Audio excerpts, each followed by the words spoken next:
Seriously, you're such a dawdler. Hurry up and go. How long are you gonna be there? I'm just getting ready. Is that an excuse? It's just soup, for Pete's sake. It's really not like that. Don't talk back to me. I was just trying to share some soup with our friendly neighbor. And yet, my husband's unreasonable behavior continues. If you look closely, his eyes aren't even focused. Isn't there any booze? Huh? It's still noon, though. So what? Do you have it or not? Well, there are some, but you bought it yourself yesterday. To think he bought it himself last night. And now he's forgotten. He's been restless since he woke up this morning. Eventually, he opens a 16-ounce beer can and downs it in one go. Beer's the best, isn't it? Want some? I'm okay, thanks. Such a cold woman. Well, come here. As I sit next to my husband as he asks. He pulls me closer, but it hurts more than I expected. That's kind of painful. What? No, it's not. I also thought I smelled something other than alcohol. I wanted to get away from there. I'm gonna go over to the neighbors. Then go quickly. I'll want your company when you get back. Okay, I'll go. Feeling it was unsafe to stay any longer, I hurried to the neighbor's house. I press the doorbell and wait. As the front door opens, I made too much soup. I was about to hand over the Tupperware of soup when... What are you doing? Suddenly, I'm pulled into the house. 2 seconds later, I feel the blood drain from my face, turning pale. I feel a sense of fear towards my husband and a strong resolve to make him pay for everything he's done to me. My name is Sally, and I grew up in a place surrounded by farms. Now, I work as an office assistant in a small construction company run by my parents. Being in the countryside, most of my friends have moved to the city. Could it be, Ken? Sally. Long time no see. Ken and I would later become husband and wife. Like others, he moved to the city right after graduating high school. Why are you here? When did you come back? Well, a lot has happened. It had been almost 10 years since we last met in high school. Never thought I'd run into you in front of the station like this. Me neither. Are you heading home from work? Yeah. For me, who had a secret crush on him in high school, it was an unexpectedly happy event. Hey, if you've got some time later, how about we grab a bite to eat? Sure. Great. Let's go then. We moved to a nearby pub and caught up on each other's lives. Ken had been working in construction after leaving our hometown, while also trying hard to make a major debut with his band. Chasing dreams in the big city is a common tale, but back then, I thought it was pretty cool. So, what are you up to these days, Sally? I'm working as an office assistant at my parents' company. Wow, that's impressive. So, you're like the boss's daughter, huh? It's not that big of a deal. Ken kept asking about my job.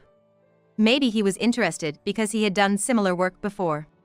I optimistically thought so. After that, we spent a fun couple of hours and then parted ways. On my way home, I hoped we would meet again. Hey! Thinking someone was calling me, I turned around and there was Ken. This was 2 days after we reunited. Huh? Aren't you working today? Oh, yeah, I'm off today. All right. I remembered Ken saying he was working for a seniors plumbing company. Want to go out for drinks again? Yeah. I'll contact you after work. All right, looking forward to it. We started seeing each other more frequently. 2 months after our reunion, Ken confessed his feelings for me. Of course, I immediately said yes, and we started dating. Naturally, we began to think about marriage. After dating for about half a year, we got married. The following year brought even more joy. Really? Are you sure? Of course. It's for my daughter getting married. I can do at least this much. Thank you. My father surprised us with a gift of a new house. A new house? Seriously? It's amazing, right? Let's keep supporting each other. Absolutely. Let's build a happy home together. I only imagined a happy future. Indeed, for about 3 years after our marriage, everything went smoothly. The couple living next door were newlyweds like us, and we quickly became friends. The wife's name was Lisa, and she was about 3 years older than me. Really? Is it okay to accept so much? It's fine. We can't finish it all by ourselves anyway. That's the same with us. How about we share our excess cooking with each other? That sounds like a great idea. I'd love to. We were building a good relationship. The sense of unease began one morning. Huh? You're off today, too? Yeah, I'm off. It must be nice to have so many days off. Yeah, well. So, I went to work, but during lunch break, when I went out for lunch with a colleague, this happened. Hey, isn't that your husband standing over there? Where? Look, over at that intersection. When I looked in the direction my colleague was pointing, sure enough, there was Ken. But it wasn't just him, there was an unfamiliar woman standing next to him. Who's that with him? Do you not know her? No, I don't. I wanted to run over there immediately, but they disappeared into the crowd, and I lost sight of them. Are you okay? Sort of. We better hurry, lunch break is almost over. Of course, I wasn't okay. I didn't want to bother my colleague anymore, so I pretended to be calm. I couldn't concentrate on work for the rest of the afternoon and went home still feeling unsettled. Ken wasn't home yet, so I waited for him to return. I'm home! Welcome back. Where were you? He seemed unusually cheerful. Oh, just out with a friend. Really? I thought I saw someone who looked like Ken around lunchtime. I deliberately asked in a vague way. Because I wanted to see Ken's reaction. I saw him with a woman. Maybe I was mistaken? That must be a mistake. I was with a guy. That was clearly a lie.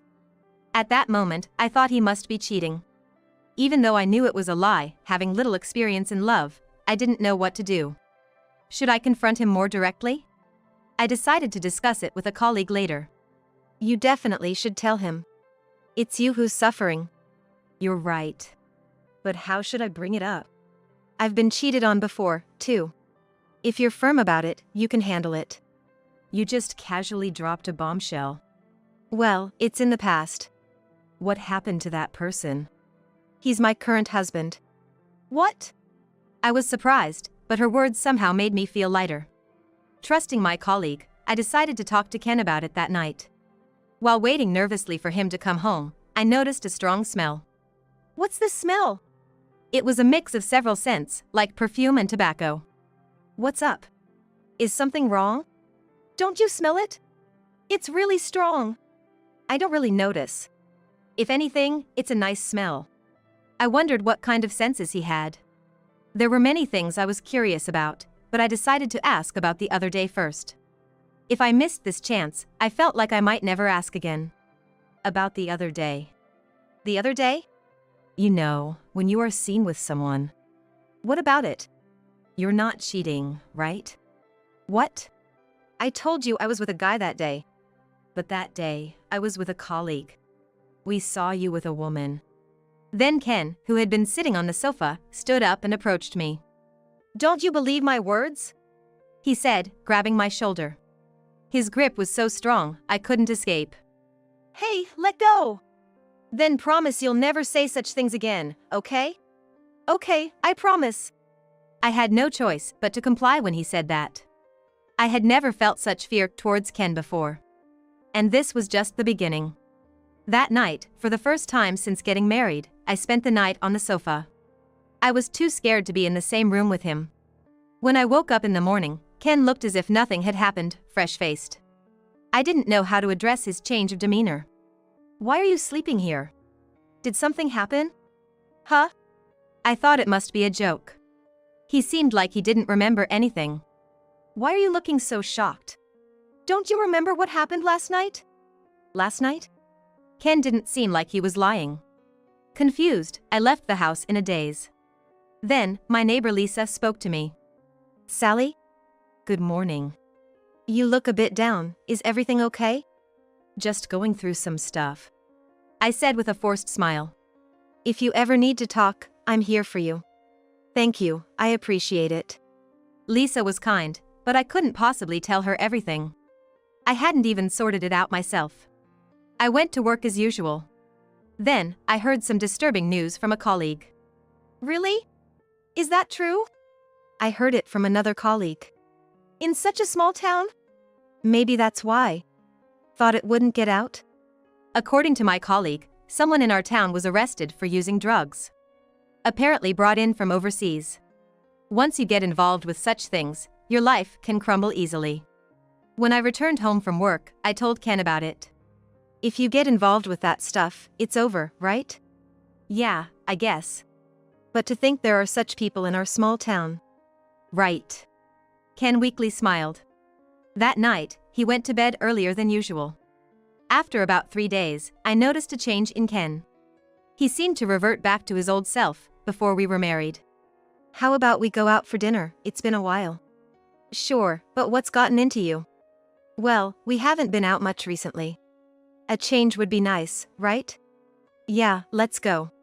Since then, Ken has been more attentive than ever. While it was nice, he started checking even my smallest actions. I'm just going out to do some shopping. Where are you going? Just, the usual place. The usual? Which place? Huh? The supermarket near the station. I see. Be back in 15 minutes. That's impossible. Just do as I say. I felt like all my movements were being watched. This kind of behavior continued, and if I was even a minute late, he would explode in anger, denying my very personality. I couldn't stand it and talked back. Why do you have to say things like that? What did I even do? Just do what you're told. Then tell me why. When I asked, Ken seemed uncomfortable and tried to end the conversation. Such a hassle. Fine, leave it then. The conversation isn't over. Ken ignored me and, unbelievably, left the house. He didn't return that day. In the end, his kindness was only for a brief moment before returning to his usual self. In fact, things got worse. He came back 2 days later demanding money. Can you lend me some money? What? Why should I? You have your own salary. Come on, I'll definitely pay you back. Okay? How much? $500. What do you need it for? That's various things. I have my own commitments. As a couple, I couldn't just lend money without knowing what it was for. Sorry, I can't lend it to you. Just lend it to me. Then Ken grabbed my arm, restraining me from escaping. If you won't give me the money, I can just ask your rich parents. I can't do that. Ken thought for a moment and then smirked. Maybe I'll ask them directly. Isn't that a good idea? Stop it! I don't want to bother my parents. Then you know what to do, right? But I don't have the money on me. If you don't have it, just withdraw it. I'll wait for 10 minutes. Even running, it was barely possible to reach the nearest ATM. He knew that and said it anyway. If you're late, I'll call your parents right away. I shook off Ken's arm and hurried to the ATM. Realizing too late I was barefoot. Ignoring the stares of passersby, I withdrew $500 and returned home. There, I found strangers in the house. Who are these people? These guys are my friends. Ken's friends gave off the worst first impression. Their clothes were torn and yellowed, as if worn for days without change. But the real problem was the smell. It was the same scent I had smelled once before, making me nauseous. Where's the $500? Here it is. I handed over the money, and they snatched it without a thank you. Thanks. This should help. Ken started drinking with his friends, smiling. I could only stand there, watching the scene unfold. What? Are you still here? I don't need you anymore. Do whatever you want. This is my house, too. It's my house as well. Not wanting to stay another second, I left the house. Having nowhere in particular to go, I aimlessly wandered around. Exhausted, I sat down on a bench in a small park. I wonder how things ended up like this. I thought as I looked up at the twinkling stars, their beauty taking my breath away. As I was contemplating what to do next, someone spoke to me. Looking towards the darkness, there was Lisa. What are you doing out here? Just, dealing with some stuff. Lisa quietly sat next to me, not asking any more than that. Her silence was her own way of showing kindness. Feeling that, I naturally started to open up. So, all that happened? Yeah. You should have come to me sooner. I thought I'd be a burden because you're so kind. Not at all. Under the cold night sky, she patiently listened to all my worries and complaints without showing any sign of annoyance. I'd never shared so much with anyone before. It felt somewhat relieving to let it all out. But what should I do now? It might sound harsh, but maybe you should consider divorce. I guess you're right. I'm sure it's for the best. I couldn't dismiss Lisa's well-thought-out advice. We ended up talking for over an hour. I'm sorry to keep you out this late. Don't worry about it. You're an important friend to me. Thank you. Do you want to go home together? No, I think I'll stay out a little longer. Okay, just be careful, it's late. With that, we parted ways. I then aimlessly walked around the busy streets near the station before heading home. Quietly opening the door, I noticed the shoes and Ken's friends were gone. Feeling slightly relieved, I entered the living room, only for Ken to grab my arm.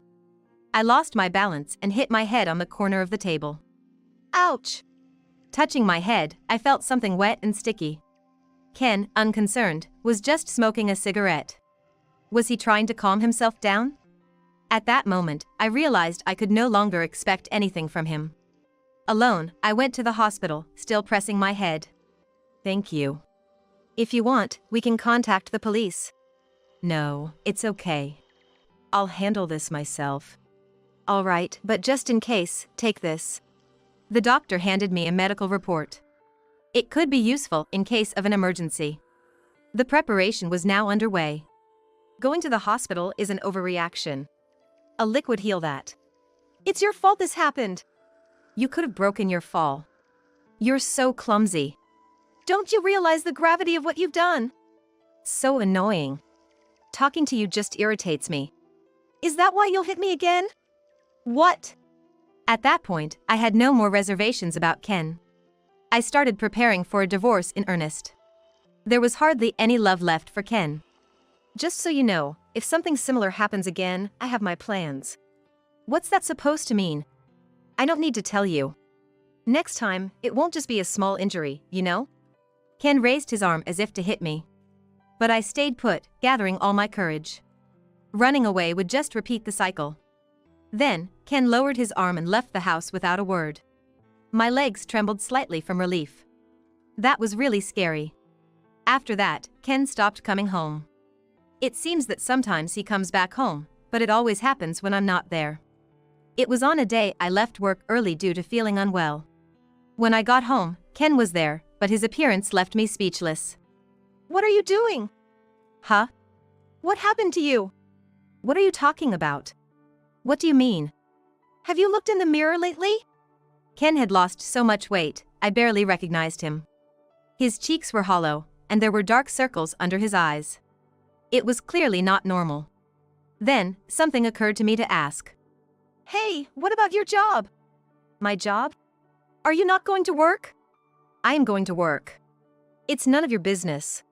Worrying about you is natural, isn't it? Shouldn't you go to a doctor first? Ken showed a strong aversion to the mention of a hospital. At that time, I thought I was not a child anymore. If I had confronted the situation more seriously, maybe I could have prevented what happened next. Then, one day, I finished work early and got home sooner than usual. I thought Ken wouldn't be home, so I entered the living room. Wake up! Ken was asleep on the sofa. Then I immediately noticed something odd in the room. Camila, is that you? He muttered someone else's name. Who's Camila? My name is Sally, remember? Sally. Ken suddenly sat up. Did someone visit? No, I was alone. That's a lie. There are 2 cups on the table. They weren't there this morning. Oh, a friend came over. I bombarded him with questions. Then who's this Camila you mentioned? Explain to me. Must have been a dream or something. It sounds like you're talking about someone else. What's it to you? Why don't you just say it? Are you cheating on me? The thought crossed my mind, recalling the woman I had seen him with downtown before. Just because there are 2 cups, you say that? Ken seemed to be trying to brush it off. I decided to test him. But there's lipstick on the rim of one of the cups. No, that can't be. I wiped it clean. Oops, my bad. Looks like I was mistaken. You tricked me? Don't say such awful things. You exposed yourself without any help from me. Realizing he couldn't escape it, Ken hung his head. This was just a moment of folly. I'm sorry. Please forgive me. Forgive you. Despite my surprise at his quick change of heart, I hoped he would really change. But my forgiveness didn't mean everything was resolved. My mind was made up. I decided to get it in writing. What's this? I want you to write down that you cheated and sign it. With this, you won't be able to do such things again, right? Okay, I understand. Now, I had what I needed to move forward with a divorce. A few days later, I discovered a shocking secret about my husband. I had no idea he was involved in such things. I had never been more disgusted with my own ignorance. That day, I was preparing to share some leftover soup with Lisa, our neighbor. Ken woke up. I tried to ignore him. Because he had come home late last night and had been drinking heavily. What are you doing? I thought I'd share some with a neighbor. Such a pointless thing. It's not causing you any trouble, is it? While I continued my preparations. Seriously, you're such a drag. Just go already. How long are you gonna stay there? I'm getting ready right now. Is that your excuse? It's just soup, for goodness sake. It's really not. Don't talk back to me. I couldn't understand why he was so upset. Or maybe, I didn't want to understand. His eyes weren't even focused. Isn't there any booze? What? It's still daytime. So what? Is there any or not? There is, but you bought it yourself last night. He had forgotten he bought it himself the night before. He had been restless since the morning. Eventually, he opened a can of beer and chugged it. Nothing beats a beer. You want some? I'm fine. You're so cold. Well, come sit next to me. At Ken's insistence, I sat down next to him. He pulled me closer, but his grip was so strong it hurt. Hey, that hurts. What? No, it doesn't. I also thought I smelled something strange, not like alcohol. I wanted to get away from there. I'm going to the neighbors. Then go, but when you come back, you're keeping me company. Okay, I'll be back. Feeling it was unsafe to stay, I quickly headed to the neighbor's house. I rang the doorbell and waited for Lisa to answer. As the door opened, I made too much soup. I was about to hand over the Tupperware of soup when suddenly, what are you doing? She pulled me inside the house. I lost my balance and fell forward, spilling the soup. Your husband, Ken, he's messing with drugs. What? Hearing those words made my blood run cold. What do you mean by that? Lisa looked startled. Oh, sorry for scaring you. Are you hurt? No, I'm okay. We need to clean this up. After cleaning the spilled soup, I had to ask about the drugs. So, about the drugs. Come here. Lisa led me out of the house, cautiously checking our surroundings, to a hedge between our homes. This spot? It was a hedge located right between the houses. Yes, there's a small gap here. I could see into your house from here. I know it's wrong, but... You saw from here? Lisa nodded silently.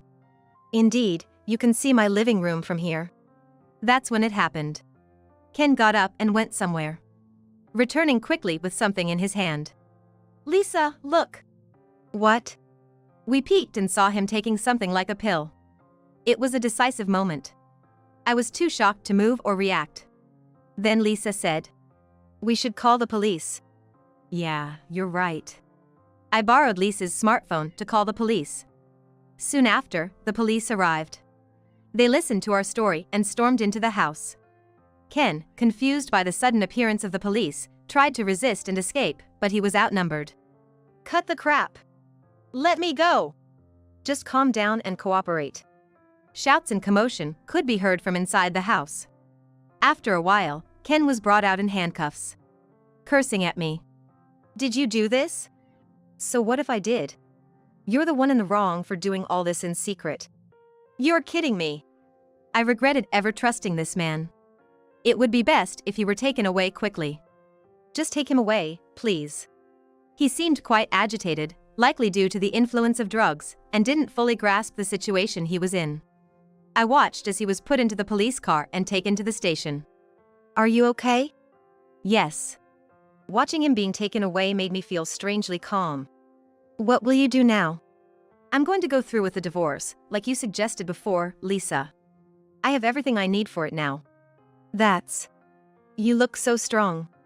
The next day, the police called to inform me that Ken had tested positive for drug use. Of course, this meant arrest. And his crimes didn't stop there. Then came the chance to visit him. You know why I'm here, right? Yeah, I get it. Ken then began to explain why he got involved with drugs. I told you about my band in New York, right? At first, things were going well, but after 5 years, our fan base dwindled, and it got tough. Apparently, the band's activities, which had been going smoothly, became challenging after 5 years as the fan base gradually decreased. We bought it from a dealer we met at a club, just out of curiosity. That's where it all started. I see. So you just tried it and ended up here? At first, I was too scared to even touch it. I just kept it. Kept it. Yeah. But then the band broke up. Jobs weren't going well. That's when I really started using it. Even if he hadn't used it initially, buying it was a step towards his downfall. I came back to this small town to try and quit. I thought there'd be no temptation here. But you couldn't stop, could you? I really did want to quit. Now, I don't know what he felt back then. My mind is made up. Well, I'm going to divorce you, and you'll pay for your other crimes too. Crimes? Yes. I'll be seeking damages for your assault on me. You don't have any gratitude towards me? Maybe I did once, but not anymore. Sorry. Bye. I stood up, waved at Ken, and left the visiting room. I'll never forget the look of despair on his face that day. He should live with the weight of his crimes. Whether he realizes it or not is another matter. Eventually, Ken's friends who had been at our house were also arrested. The woman he was cheating with, Camila, was also involved with drugs. It was a complete roundup. What happened after that? I got the divorce finalized without any trouble. I made sure to claim plenty of damages. Good for you, Sally. But I learned a lot from all this. According to the testimonies of Ken's friends, he married me for money. Remembering that my father was a company president and wanted to use me for his own gain. It's chilling to think what might have happened if this had continued. But it worked out, right? Now I'm going to live for myself. I'm here today because of you, Lisa. Let's keep in touch. Of course, we'll always be friends. Ken was released, but he couldn't lead a normal life anymore. He became a local scandal and moved away soon after. I suspect he might fall back into old habits. As for me, I still live in that house. Despite the bad memories with Ken, Lisa has been good to me. I'm ready to live a long life on my own, but I'm not afraid. I'm actually looking forward to it.